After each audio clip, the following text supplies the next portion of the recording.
Welcome back to the channel. This is Simon Cromer, and today we are working on a Sea Ray 460 in Naples, Florida. Are you guys ready to learn about wet sanding? So we're starting from scratch. So we've got the back of the boat here. Let's go ahead and take a look at it. So we can see very oxidized, right? We've got pretty much zero shine. If I had to guess, it's gonna be close to a 0 on the gloss meter. So what does that mean? That means we gotta get pretty aggressive with it. So what we're gonna do to start off is we are gonna give it a good spray down with some water.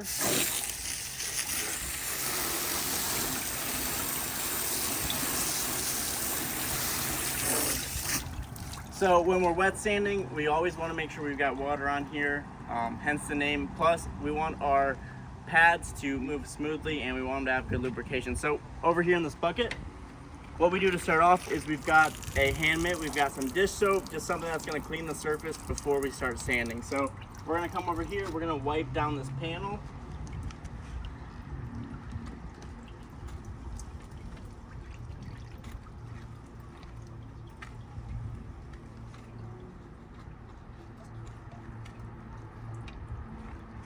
So now that we've got a nice clean surface, because we don't want to be sanding dirt particles and things like that back into the gel coat, it's just going to create more scratches. So once we've got our soap on there and we've got a good rinse down, a good wash, we're going to get our sandpaper.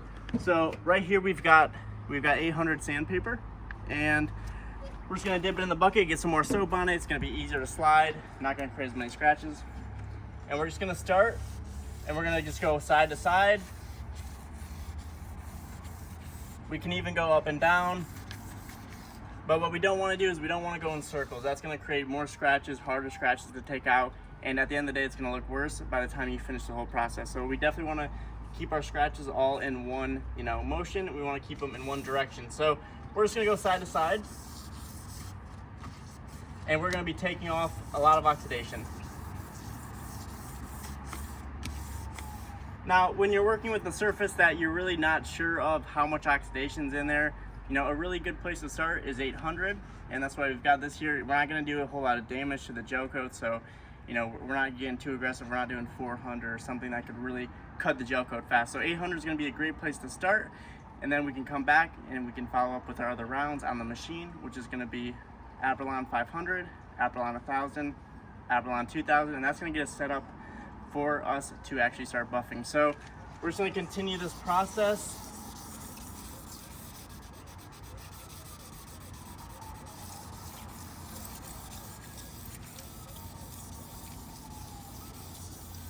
We're just going to keep going back and forth, get a couple of really good passes. Don't spend too much, spend like a minute in each part of the boat.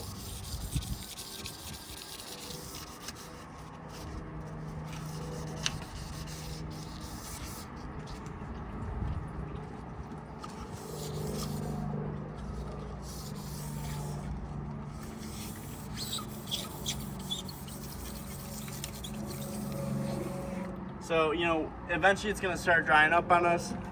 All we wanna do is rinse it down. Now, I really want you guys to pay attention and kind of watch how this comes off the boat. So you're gonna see that it's gonna be a lot of oxidation. It's gonna look very milky. It's gonna be a very wet consistency.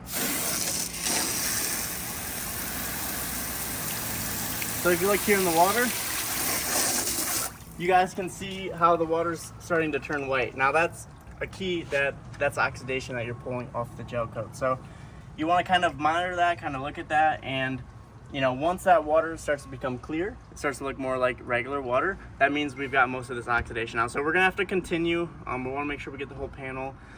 So let's go ahead and continue. Now what I usually do, again, I just get the mitt because it's got some dish soap on here, wipe it down, get us a nice surface to work with. It's gonna be easy to slide.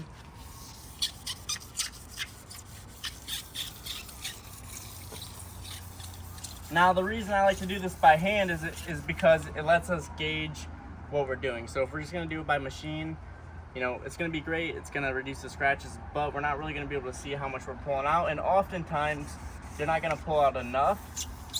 And then when you get to the buffing, you're gonna still have, oxidation. It's gonna be more of like a dull, shiny look. So when you do it by hand, you're guaranteeing that you're getting everything out, because you can see it, you can feel it.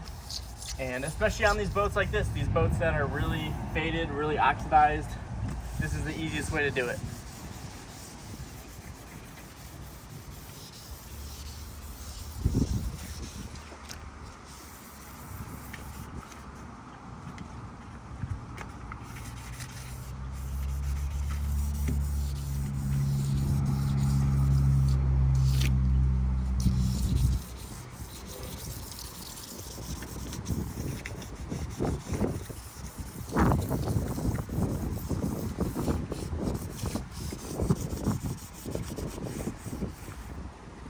Give it another rinse down.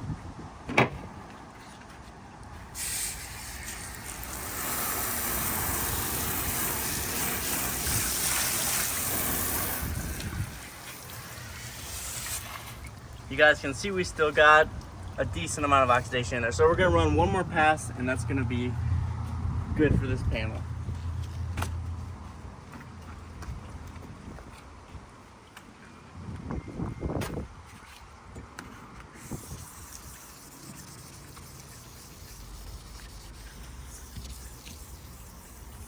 As you get more of the oxidation out, you'll notice it's a lot easier to slide.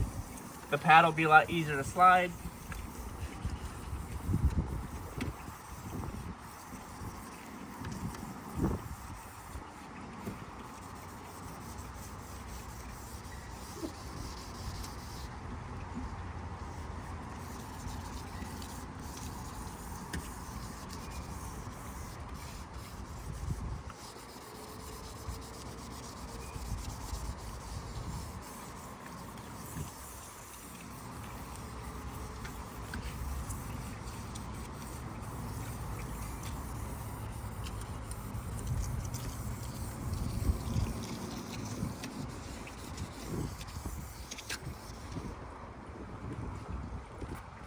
This is going to be our final rinse.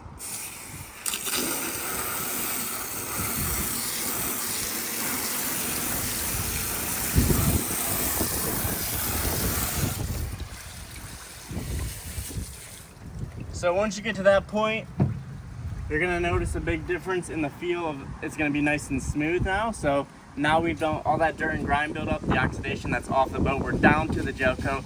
All we've got now is scratches in here that we're gonna have to fine out, buff out, polish out, and finish out the boat. So this is gonna be good. That's exactly what we're looking for. You know, 2 to 3 passes is gonna be what you need to do. Watch the oxidation fall in the water, and you know, the sooner that starts to minimize, starts to become more of a clear consistency, you're gonna be good to go. So guys, that is step 1 in the process. This is gonna be the easiest way to do it, the most practical way to do it for a boat owner, a boat detailer just getting started. And 800, it's not gonna be too aggressive, so you're not going to be putting too many scratches in the boat. It's going to be easy to take out with, you know, your following rounds with the machine, and you're going to be all set. So that's how you do it, guys. If you enjoyed the video, leave a like, drop a comment below. I want to hear your guys' thoughts.